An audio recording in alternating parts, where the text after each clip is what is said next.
Alô, bom dia, estamos de volta nessa terça-feira, 23 de julho de 2024, sejam todos bem-vindos. E quero começar logo mandando um super abraço para a minha querida amiga lá de Belo Horizonte, Patrícia Henriques, que fez aniversário ontem. Então vai aqui com um dia de atraso, meu imenso abraço, parabéns, querida amiga, um super abraço também para todos os mineiros. A Patrícia Henriques é membro deste canal há 3 anos e 8 meses. Então ela fez aniversário ontem, mas quem ganhou o presente foi o canal Professor Belei, com a participação da Patrícia. Obrigado pela companhia e obrigado pela membresia, querida amiga. Bem, meus amigos, hoje é um dia de muita notícia explosiva novamente, vindas lá da Rússia, mas também dos Estados Unidos, claro. Só que a questão da Rússia é interessante porque no domingo eu dei a informação de que uma usina nuclear estava soltando material radioativo numa proporção 70 vezes maior do que o normal.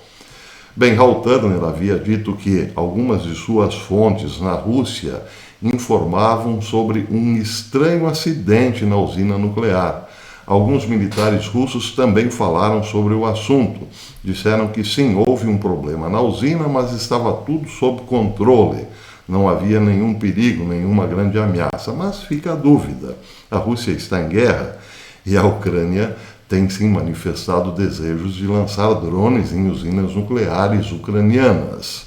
Bem, o fato é que hoje, mais uma informação explosiva, só que dessa vez com imagens muito claras, das quais não se pode colocar em dúvida.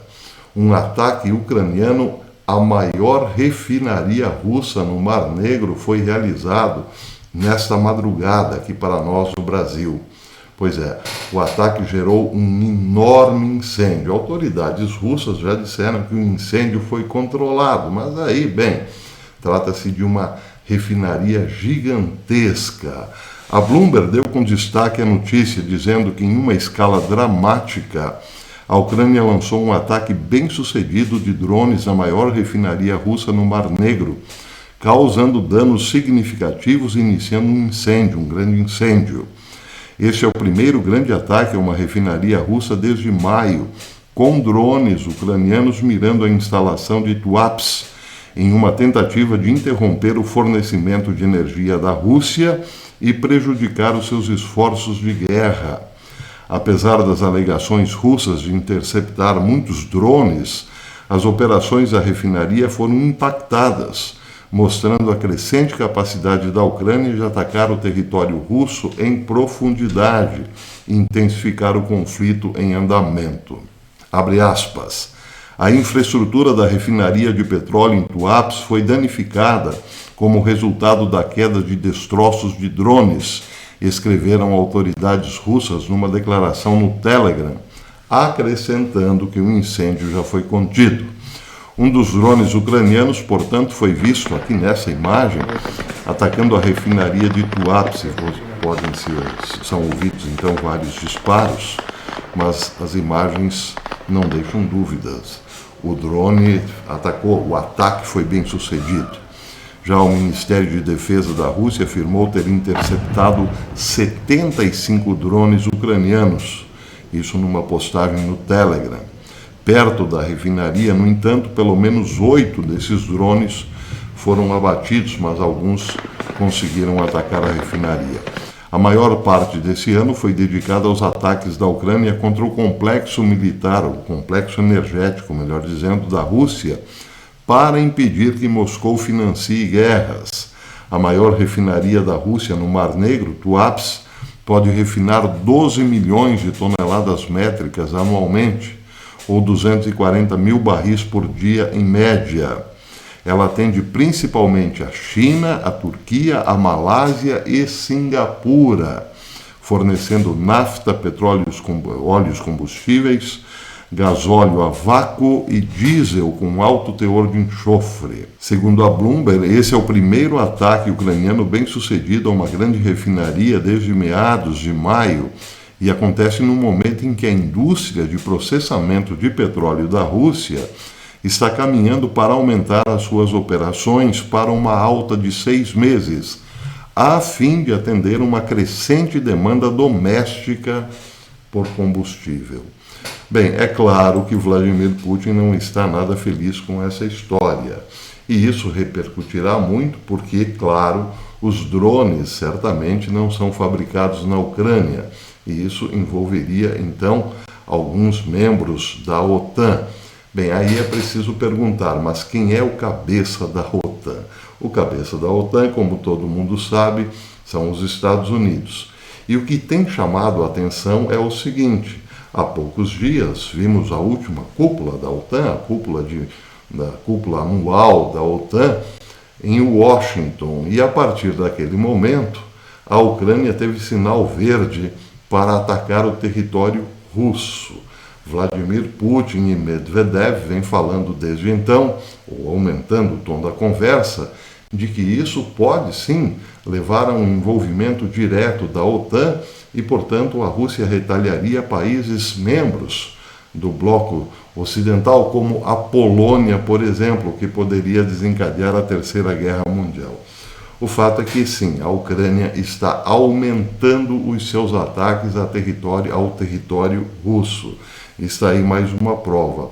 E a pouca distância entre o acidente na usina nuclear e este agora numa grande refinaria no Mar Negro é o que chama ainda mais atenção.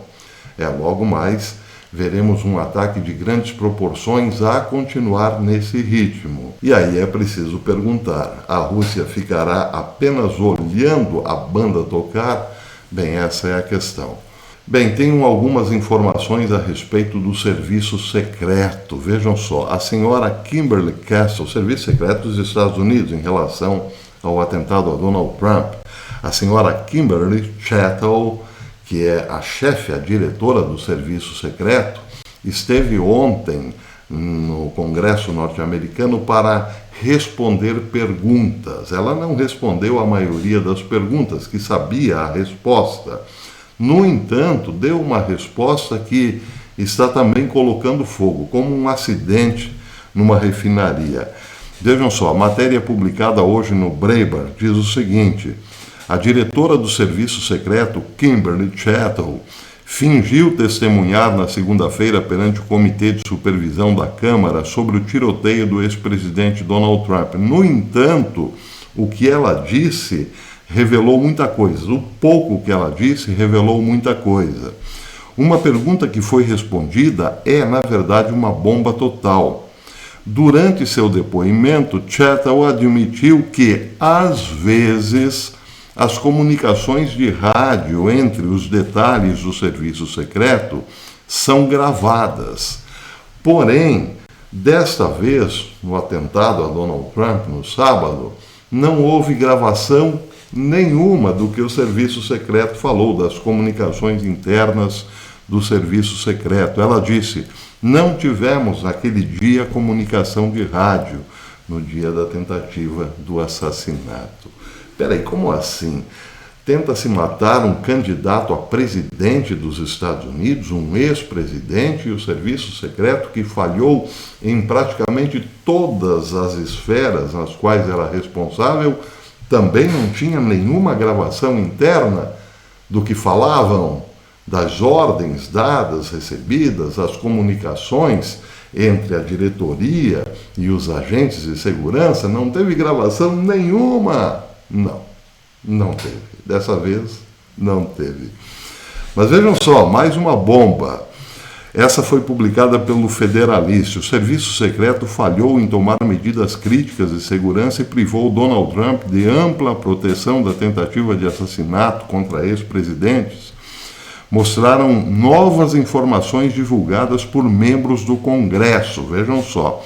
O serviço secreto se recusou a participar de um briefing de segurança fornecido a equipes locais de atiradores e da SWAT na manhã do comício, em 13 de julho, no condado de Butler, Pensilvânia. O que é muito estranho, porque sempre que há um comício, um evento desse porte, envolvendo, claro, candidatos à presidência, é óbvio que se faz uma preparação prévia.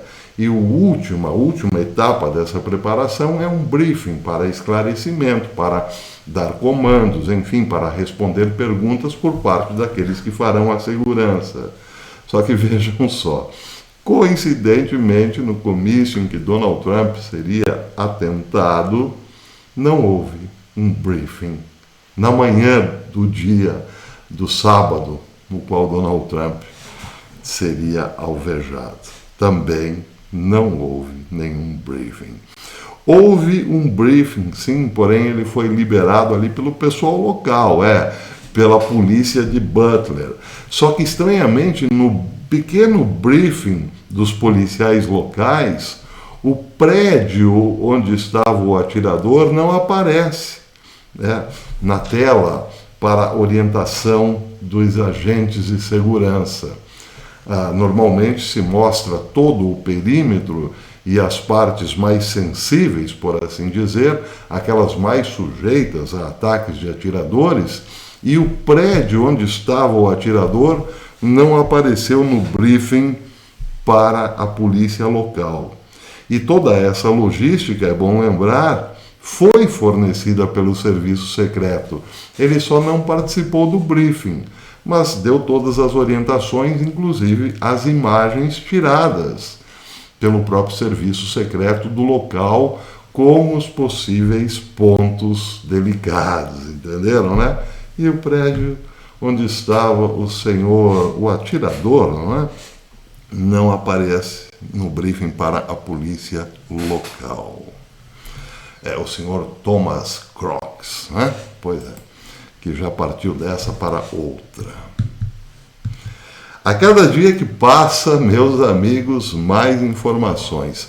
Agora, por falar em informação, muita gente ontem me perguntou, e aí, professor, por e-mail, Biden está vivo? É verdade que Biden está nas últimas? Algumas pessoas até dizendo, Biden morreu, ele já está morto. Bem, não é essa informação que temos, ou melhor, essa informação não surgiu em nenhum, digamos, veículo sério. Estou falando aqui os alternativos, A grande mídia, claro, daria com destaque. Mas atenção, esta é a última coisa que os democratas querem agora. Eu falei ontem que as vacas sagradas do partido estão incomodadíssimas com a última cartada de Biden, indicar Kamala Harris para ser a sua sucessora na presidência. Na verdade, ela parece já estar trabalhando como presidente efetivamente, porque Biden está de fato recolhido lá em Delaware. Mas a questão é a seguinte, ninguém gosta de Kamala Harris, principalmente pelo que ela representa. Ela representa um desastre político toda vez que abre a boca para gargalhar.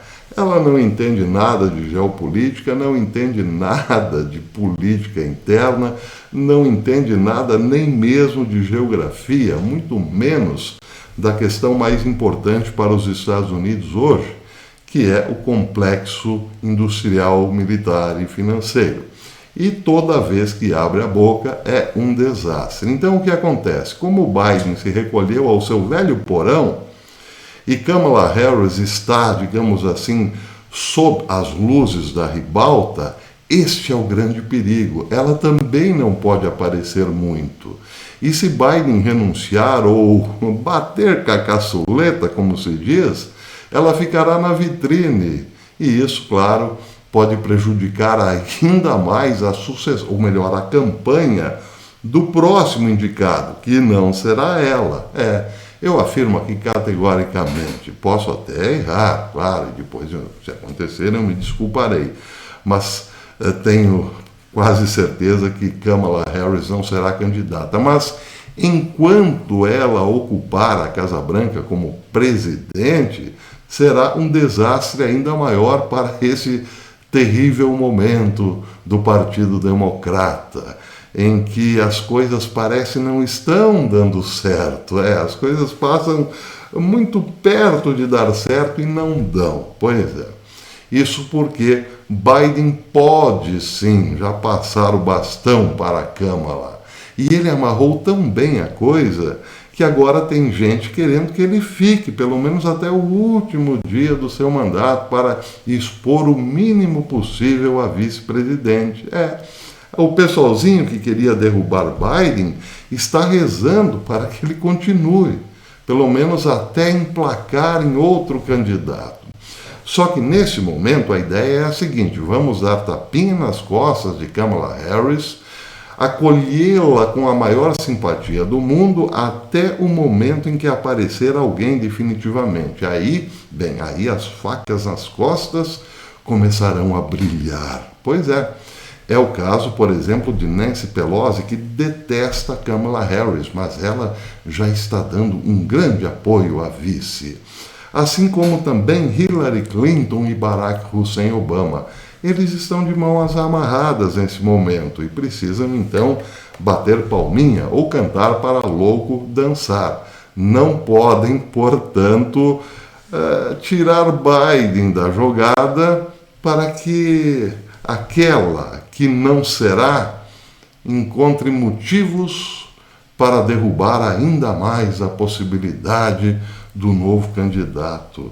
Que situação eles mesmos criaram, não é? Pois é um balaio de gato, né? E quando as coisas começam a complicar, todos se voltam contra todos. Nesse momento, há, portanto, uma calmaria. Vamos aguardar, não vamos atacar a moça até que.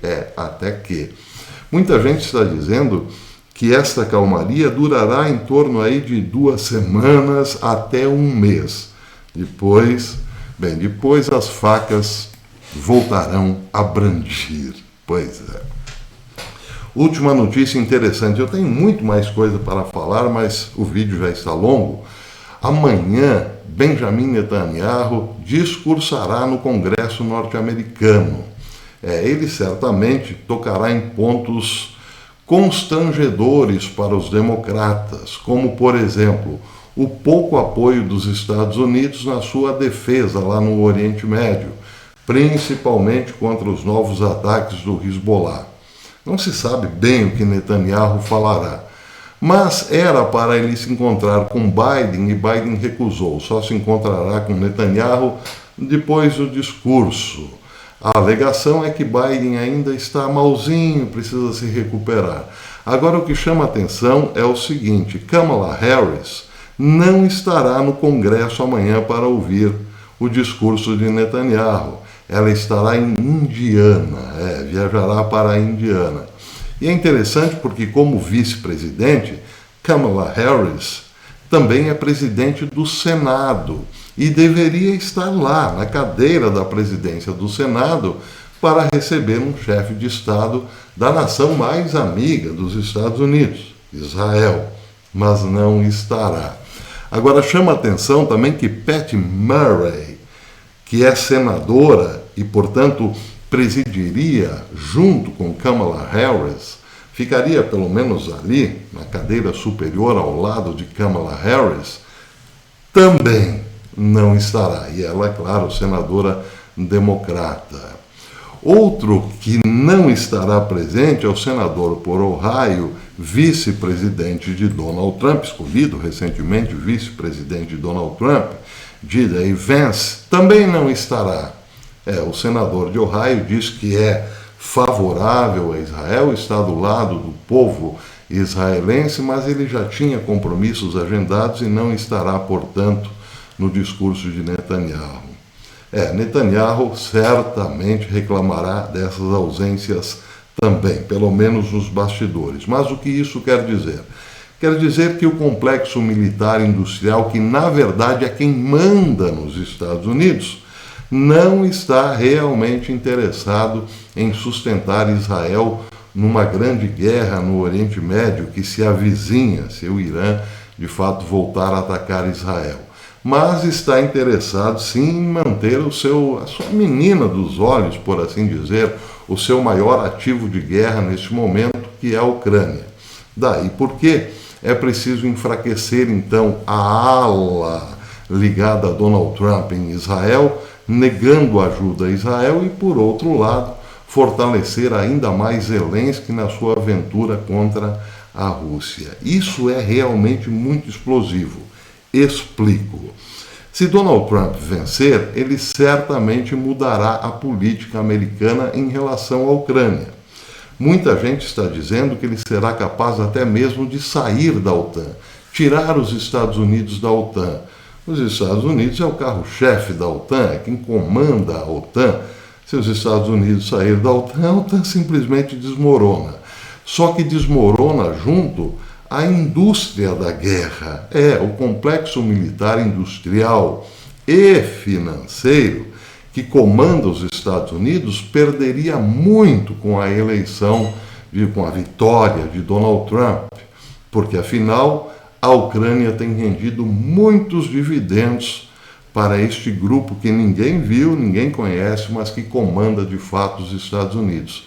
Então é preciso ter sim um presidente democrata que continue servindo ao complexo militar industrial obedientemente, tirar Donald Trump da jogada e enfraquecer o aliado Israel para que não incomode, não perturbe mais os Estados Unidos, porque este complexo militar industrial tem novas amizades no Oriente Médio, como o Irã, por exemplo.